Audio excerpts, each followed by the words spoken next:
I was going to use the word, it was trumped by my family's reactivity triggers last night, but there was an undercurrent of just low level kind of reactivity to tuning in and listening Mm. to what I was hearing. And then my family dialed up the Geiger counter, so I had that to work with instead. So it's an Mm. Mhm. ongoing noticing. Yeah, notice. Okay. This is the thing: is the bubble of reality does get challenged when when I look at my inner Trump or my inner Musk or my inner whatever. And you made it. What you said today actually helped, because it's not that they are that I'm creating them or what they say, but it's my reaction to it Yeah. that is in my bubble, not the Yeah. whole thing. So No, I no. kind of had this sort of like the bubble is everything, because in day-to-day interaction, it's easy to see how the bubble is everything. Like I even see, I hear I just heard this really interesting, I don't know if you've ever heard sine wave speech, but it's like, so it's speech without the meaning. And then you Yeah, tell the person what it was that the person was saying. I have to go to the bathroom. And all of a sudden you hear it immediately in the Yeah. speech, completely. right? Yeah. So I was always of the belief that I was creating even the words falling out of people's mouths, like I could Mm. really see how my point of view created the whole thing. But in this case, it's more about my reactivity. It's more about About noticing your trauma. where Yeah. there's a reaction, Yeah. where It's more it's about your tuning trauma my, that yeah. whatever we when we get provoked or get, reactive to something that is said, it's because there's something in us that is not healed. There's something in us that needs our compassion and love. Um, and that is where we need to be the adult in the room and start healing this, and then we can turn it the other way. Yes, and Um, I can identify the little seed of forces beyond my control, or yes, innocence will be harmed by forces yes, beyond my control. absolutely, And absolutely. the things that do trigger me is when I hear about the big plans that Musk has to, and everybody that has power, and I feel kind of like, well, okay, here we go for the ride. But there, it does trigger the the sense of being a tiny creature with a huge wave coming, kind of thing. Yeah, Absolutely. Yeah. and I also think it's because when we're kids, we are very much alone, with being that tiny being, and everybody's big, and whatever they want to do, that is law, that is how it's gonna happen, and we have no say. And that part needs to be healed. And when it's healed, you suddenly see that, but hang on, there's one Musk where 300 and how many, 80 million Something like that. um, small beings. Just in the This US. is so much bigger than one billionaire. But you see that you kind of get things into perspective when you don't when you're not um suffering from the trauma and the survival mechanisms anymore. It just things are Yeah, really in that's what perspective. gives root to all the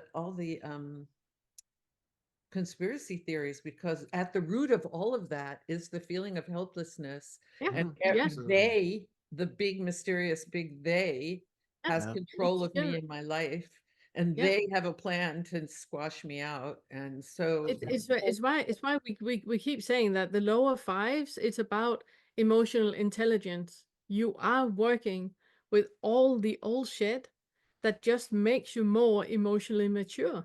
You just see things for what they actually are and not what you think they are. And then you can't believe in the conspiracy theories anymore. And you do not feel that you're squished by anyone because, yeah, you're the adult in the room. Wonderful. Can I just say one quick thing about the Yeah, bubble of yeah, go. reality too? Just because it's an interesting distinction that you brought up, and I think it's where we could say on one hand, like there is a foundational level of something out there which we're all experiencing. So like if one person spoke in a room and everybody speaks the same language and it was just one sentence and you ask them to remember this one sentence, the stone is made of glass. And then you ask a minute later, what did that person say? And probably everybody, if they were really attentive, would say the stone is made of glass. But so we're hearing something which is consistent enough that the brain isn't completely fabricating, the words from scratch. There is something that's being heard and interpreted and understood, but the interpretation of what that means, Yes. the thoughts and images that get triggered in the mind, the emotional response Mhm. to it, all of that is your unique bubble. And the tone of voice, the way that you even hear it being expressed, what was he trying to convey underneath that? I sensed a hint of danger in there, or I don't know, I thought it sounded really mellow and kind of meditative when he said that.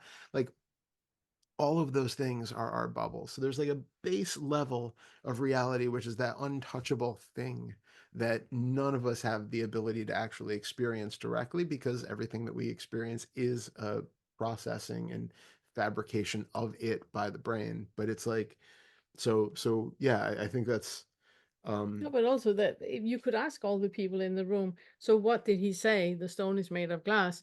But if you ask, what does that mean? yeah, yeah, You would suddenly get, exactly, oh, the stone is fragile. yeah, Oh, exactly, it's the stone. The stone is fantasy because there's no stone that is made of glass. Oh, yeah, the stone is fabricated because there's no stone that is made of glass. You would have three different exactly, opinions if you ask three different people.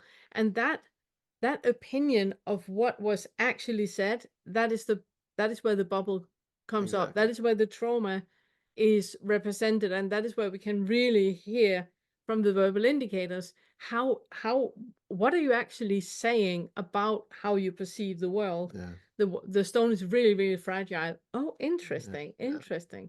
And then absolutely, you will see that person that says that they have an issue with feeling vulnerable. But so yeah, there's a difference in the bubble in the lower fives and the upper fives. Because in the upper fives, just the idea that you would say stone. yeah, Do you see what I'm saying? That's a meaning yeah, making label yeah, being thrown on color shapes, or not even synesthetic or yeah, energy or whatever. So so I jump in my inquiries, I jump back and forth between yeah. that interpretation of the bubble meaning and the higher five interpretation of the bubble meaning, which is any label, even the stone is made of glass, is actually a fabrication. Yeah, I wouldn't say that there isn't really a bubble in that way anymore in the higher fives, Right. right? It's sort of a That universal. yeah, it's more a philosophical debate that we can go into because the eyes can only see what I recognize and all of that. But so But yeah, I mean, I think it's at that point where when you can recognize that there But there is is no a bubbles stone. per That- Nilla, because depending on your conditioning, if you see a rope, you're going to say it's mm, a snake. You're going to say oh, it's a rope. You're going to say it's this, depending on your conditioning. So there still is an element of biological bubble, yeah, right? yeah, It's not a there's no person. what I meant is there's no identification to what the bubble is perceiving anymore.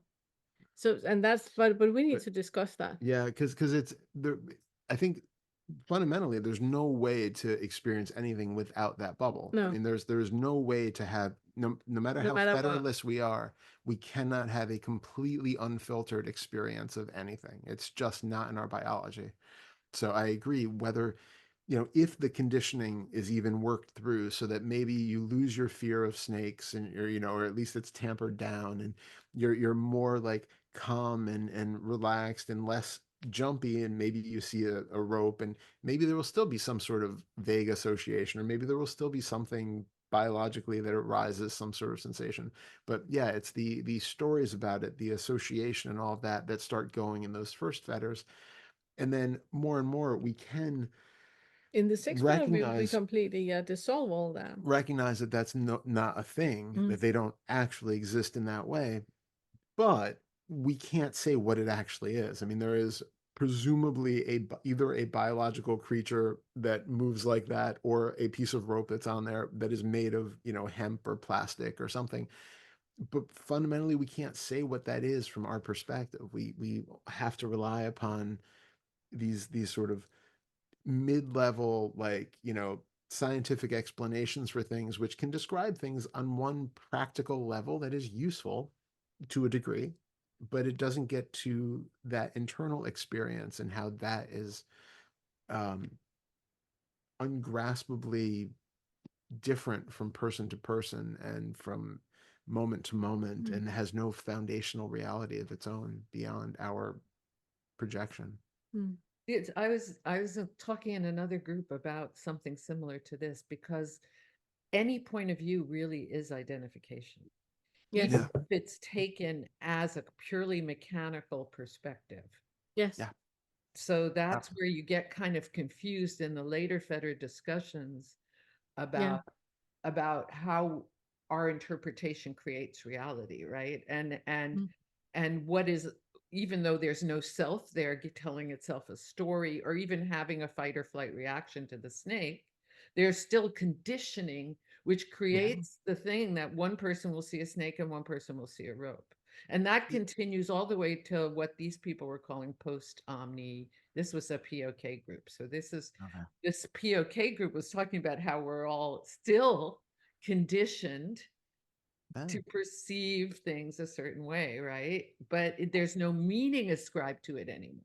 And no attachment and no. No, but I would say also even that awakened view of, seeing through the seventh fetter and the eighth fetter with no self and no knowing, all that, that's all a conditioned view.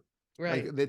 it's not losing conditioning, it's effectively changing the conditioning. We're changing the maybe destructive identified self conditioning that has been But brought it's up to just the a new next. It's conditioning. just new conditioning.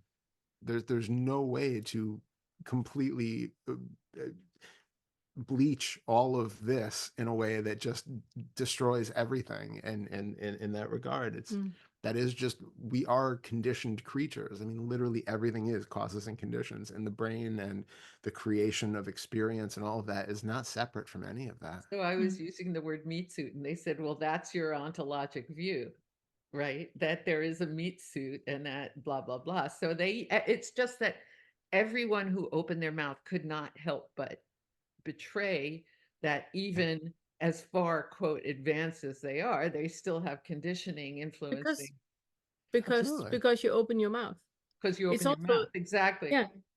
The moment we open our mouth and we start to talk about, what was it you read for me today that in the book? Yeah, yeah. There was, Which one was it? I'm thinking about the one that a foot is not a foot, but it's not a foot. Then I can't remember. I'm gonna find him. Yeah, I'm trying to think. It was trying to, Yeah, but I'm trying to think what the you've read so many of it, but it was that one that we can't put ourselves into an opinion. oh, the It's one not. about arguments. Yeah, Yeah. the one that about that I cannot be right Yeah. Would and you like you me are to read wrong. that? It's. What? Would you like me to read it, or just? Yeah, it's Yeah, great. I know which one it is. Yeah, it's amazing. It's great. But it's Yeah. that I'm not right and you're not wrong and you're not right and I'm not wrong. And if we're sitting and having an argument and another person comes in, that person cannot say that you're right and I'm wrong. That wouldn't be right either. Like they can't say that I'm right and you're wrong. I'll just. I can Could just you read read it? this. Yeah, Yeah. he says it so much better. I'm Well, butchering it. no. Yeah, I mean, you effectively summed it up, but so this is trying to, and it is from the it's a book, The Inner Chapters. Okay. Suppose you and I have an argument. Suppose you win and I lose. Does that mean you're really right and I'm wrong?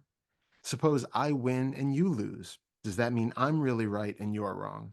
Is one of us right and the other wrong? Are we both right and both wrong? If we can't figure it out ourselves, others must be totally in the dark. So who could we get to settle it? We could get someone who agrees with you, but if they agree with you, how could they decide who's right and wrong? We could get someone who agrees with me, but if they agree with me, how could they decide? We could get someone who disagrees with both of us, but if they disagree with both of us, how could they decide? We could get someone who agrees with both of us, but if they agree with both of us, how could they decide? Not I, not you, nor anyone else can know who is right and who is wrong. So what do? Wait for someone else to come along who can decide? What is meant by an accord? What is meant by an accord reaching to the limits of heaven? I'd say right isn't merely right, so isn't merely so. If right is truly right, then not right is so far from being right that there's no argument. And if so is truly so, not so is so far from being so that there's no argument. When voices in transformation wait for each other to decide, it's like waiting for nothing. An accord reaching to the very limits of heaven because it's endless. We live clear through all the years. Forget the years. Forget duty. Move in the boundless, and the boundless becomes your home. It's exactly that. It's exactly that. The moment we put a word on to anything, it's shaped into something that it not actually is. And I love when he says duty. Yeah. In the way that I hear duty is about guilt. It's about the toxic starting point of fear, anger, guilt, and shame. Then whenever we are tied into that and we're motivated by that, there's not even right is on the table in any way, because it's just a conditioned reaction. Yeah. So there's this feeling that language makes something out of nothing. Yeah. Yeah. So once you're past and you've seen through that something out of nothing that's being created just by opening your mouth, there was a thought here that there was a way to live in pure freedom from all of that in 8, 9, and 10. But in fact, it always is there. It's just Yeah. a matter of noticing No. it and being aware of it and not being identified with it in any manner, shape, or form. And knowing that every time you open your mouth, you're wrong. And every time another person opens their mouth, They're you wrong. know, they're wrong and they're right. Right. There is So no so right or wrong. exactly. And that makes it so easy for one human heart to meet one human heart, to just meeting on that level. And whatever they have in their backpack that makes them spew bile over everyone, you can just meet them with that compassion, because it's not truth. It's just condition that is spewing out of their mouth that needs to be healed, and they're not in a position to hear it, but you can hear it. You can hear it so clearly because you're not attached to anything being in a certain way, which means that you can set the other person free to, spew bile over other people.